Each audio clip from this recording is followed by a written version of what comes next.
Thank you so much for that, Andrew, and I forgive you for making me feel old.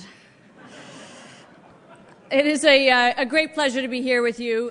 The truth is, though, that as a business journalist, I'm often asked for a kind of a view of the economy of Canada's state, and what that means is a synthesis of expert opinions. That's what I do. I talk to smart people all the time, and I get a read of a kind of a cross-section of what they think. The truth is, though, we in Canada have enjoyed a period of strength and stability. We've all heard about it. In fact, most of us have torn our rotator cuffs patting ourselves on the back. We came through the recession better than anybody else. For a brief period of time, we were leading the G7. It was distinctly un-Canadian when you think about it. Actually, when I used to live in New York, I would tell a joke that went like this. How do you get 40 Canadians out of a swimming pool?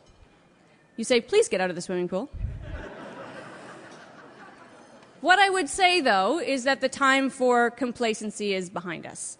I think we're all aware that the world is in some turmoil, and we're not immune from any of it. So, although we're still better off than most of our G7 partners, there are things that could upset our stability, and I think there are three things. The first one would be external shocks, things like an Arab Spring. Things like Libya shuts down oil production. Libya is 2% of the global oil supply. This should not matter in the slightest. However, Libya produces light sweet crude, so it has an outsized effect on the price of oil. If that had gone on too long, U.S. recession would follow. Japanese earthquake and tsunami should be a fairly domestic issue because Japan is one of the most insular economies on the planet, and many analysts said this won't have a big impact. We're still feeling the effects on the global supply chain. So external shocks we can't really predict. We just react. The second thing that could upset our stability would be another credit crisis, a return to the events of 2007, 2008. It's a whole other speech. But for anybody that thinks that we're really out of the woods on that and that we've changed the regulatory regime on Wall Street in a way that protects us from another credit crisis, I would say that is not true. We actually are in as much danger today as we were then. There's great work being done, including by some of our own politicians, our central bank governor, but at the moment, we're still in peril. However, we can't do much about that. We'll just respond to that if it happens, because we are, as we have been before, better capitalized, better off. In fact, thanks to, in part to Mark Carney at the Bank of Canada, Basel III was hardly won, hardly negotiated in Switzerland. Basel III is a new standard for capital ratio rules, and Canadian banks are already rushing to implement it. It's fantastic. All I will say is that U.S. banks never got around to implementing Basel II. I'm not super optimistic on this front. Still, we can't do anything about that. The third thing, and that's what I want to talk to you about, is the only thing that's 100% in our control, and it's our productivity. Now, usually at this point I say, if you see anybody nearby nodding off, just give them a sharp elbow. Productivity sounds like a really boring economic term. I've spent a long time talking to a national news desk about why it's important. And a lot of the people in this room are aware of this problem because it's not a new problem in Canada. But the best way, I think, to think of productivity is as a measure of wealth. And the most important thing about it is if our productivity is increasing, our wealth is increasing, and if our productivity is falling, our wealth is falling.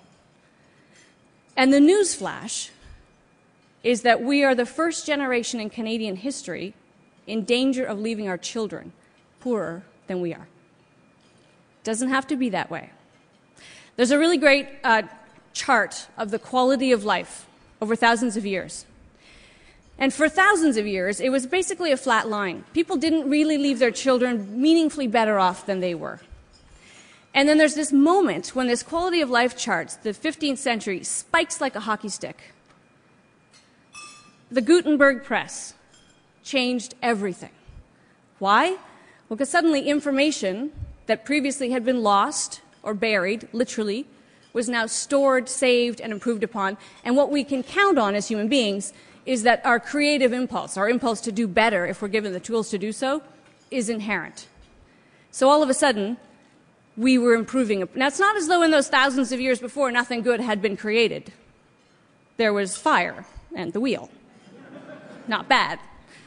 But suddenly the sharing of information made the human creativity a spirit that was unleashed. Okay, so fast forward to today.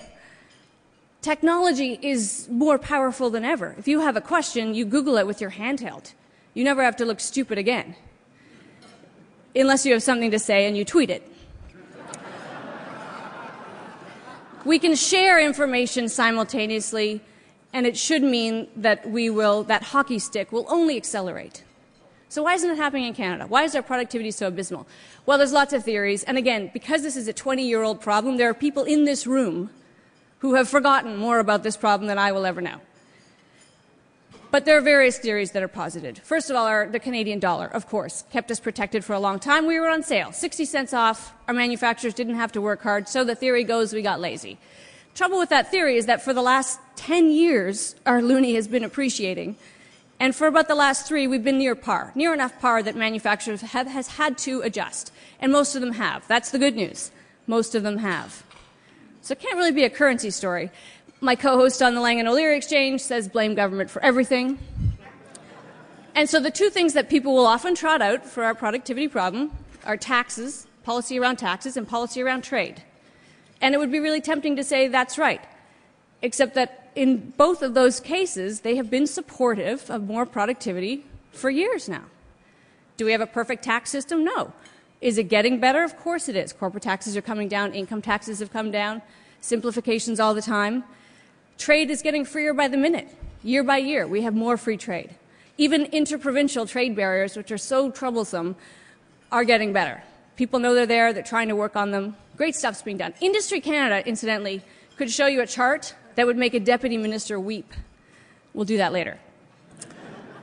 It's the spending by government in Canada on R&D tax credits. And it goes up like this. And on that same chart is a line that shows you the investments by business in R&D in Canada, and it goes like this. Opposite. I don't know why. People are trying to figure this out. This is what I want to say about productivity tonight. Productivity, which is often considered to be a measure of doing more with what you have. You have 10 workers, you make 10 widgets, fire 5 of them, make the same 10 widgets, productivity is up. That's the kind of productivity that often follows a recession. Americans are great at that kind of productivity. Replace some of those workers with machinery, productivity's gone up. There's another kind of productivity that's that kind of process manufacturing productivity that's better, which is you make the same 10 widgets with the same 10 workers, but you make them better. You enhance them somehow, and your customers pay more for them. Your profit goes up, same number of employees, your productivity has gone up. But what is productivity? What are we even talking about? It's not hours worked. The Greeks work materially more hours per year than the Germans. That should get a laugh. Productivity, and this is how I want to talk to you about it tonight, in a totally unlearned, unacademic way. Productivity and innovation are the same thing. They're two sides of the same coin. If you're doing one, you'll get the other. So as far as I'm concerned, for most of us, this remote theoretical concept of productivity, we should probably just forget it. We should think more about how we can be more innovative, more creative. What does that mean? Well, it'll mean different things for business, it'll mean different things for individual, but the most important thing that it should mean is that it is an individual problem.